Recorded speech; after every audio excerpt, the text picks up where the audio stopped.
Hello बच्चों, let's see the question and the question says that if 0 0 is orthocenter of the triangle formed by A cos alpha sin alpha, B cos beta sin beta, C cos gamma sin gamma, then angle BAC is, so you have four option and you have to choose correct option. Okay, so key concept for this question is, okay, let's say this is triangle ABC.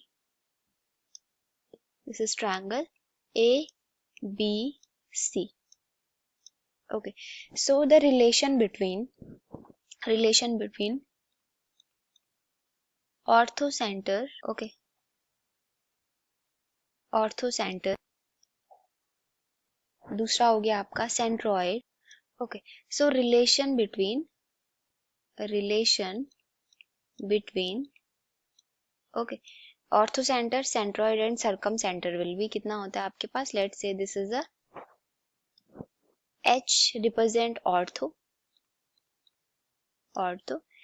G represent आपका centroid और O represent कर रहा है आपका क्या? That is circumcenter. तो इनके बीच relation क्या, किस चीज का रेशियो होता है इन तीनों में? 2:1 का क्या होता है इसमें आपका रेशियो कितना होता है? 2:1 होता है, इनके बीच रिलेशन होता है. ठीक है, so that is relation between in a triangle ABC जहाँ पे ऑर्थोसेंटर, सेंट्रॉइड और सर्कमसेंटर के बीच का क्या होता है? रिलेशन होता है. उनके इन तीनों के बीच का रेशियो कितना होता है? 2:1. Okay, now you have given here a triangle and let's say this is a triangle ABC. Okay, this is triangle ABC. ऑर्थोसेंटर दे रखा है.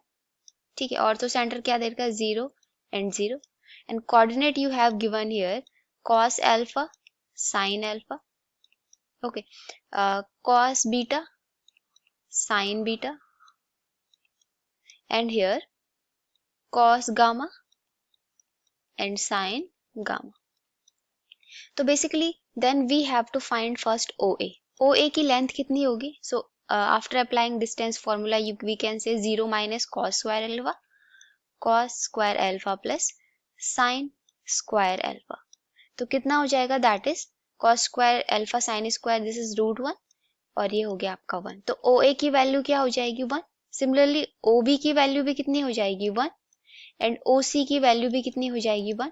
सो बेसिकली ये हमारे पास let's say this point. Okay, और ये क्या दे रखा है हमारे पास? ऑर्थोसेंटर किसको बोलते हैं?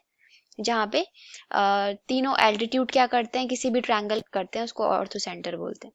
ओके, तो यहाँ पे क्या दे रखा है? OA की लेंथ भी कितना बता रहा है ये? This is OA is 1, OB is also कितना है? 1 है और O है आपका 1 है. तो बेसिकली ये आपका जो O पॉइंट है वो ऑर्थोसेंटर के साथ साथ क्या कर रहा है? आपका सर्कमसेंटर का भी काम कर रहा है. तो we have here ortho centre, यहाँ पे हमारे पास ortho centre is equal to क्या हो जाएगा? Is equal to we can write circum centre, because circum centre किसको बोलते हैं? हर एक वर्टेक्स का एक ऐसा पॉइंट जिसकी सारे वर्टेक्स की डिस्टेंस क्या हो? इक्वल हो. सारे वर्टेक्स से डिस्टेंस क्या हो? इक्वल हो. तो उसको हम क्या बोलते हैं? Circumcentre. तो यहाँ पे ऑर्थो सेंटर और सर्कम सेंटर क्या कर रहे हैं? इक्वल है. So now we know that the relation between, किस किस के बीच का रिलेशन अभी हमने फाइंड किया था? Relation between we have here ortho centre represented bye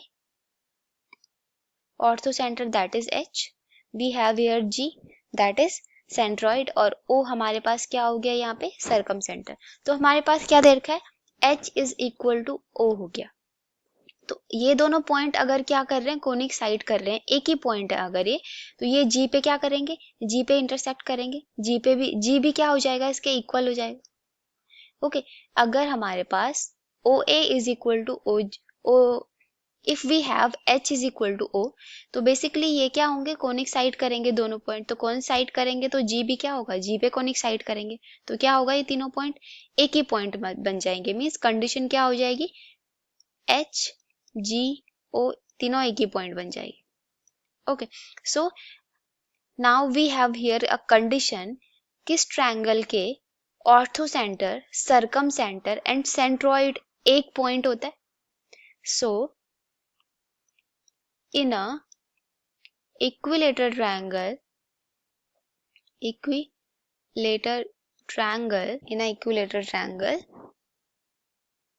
orthocenter is equal to centroid and is equal to circumcenter. Okay तो तीनों किस में इक्वल होते हैं? इक्विलेटरल ट्रायंगल में इक्वल होते हैं. तो बेसिकली हमें फाइंड क्या करना है? Angle BAC. So we have to find here. So angle BAC is equal to 60 degree because each angle of a equilateral triangle is always 60 degree. ठीक है? Because triangle ABC is equilateral triangle. Okay, so hence proved. So which option will be correct? So option number A will be correct option. Okay, so I hope you all understood this explanation. Thank you and all the best.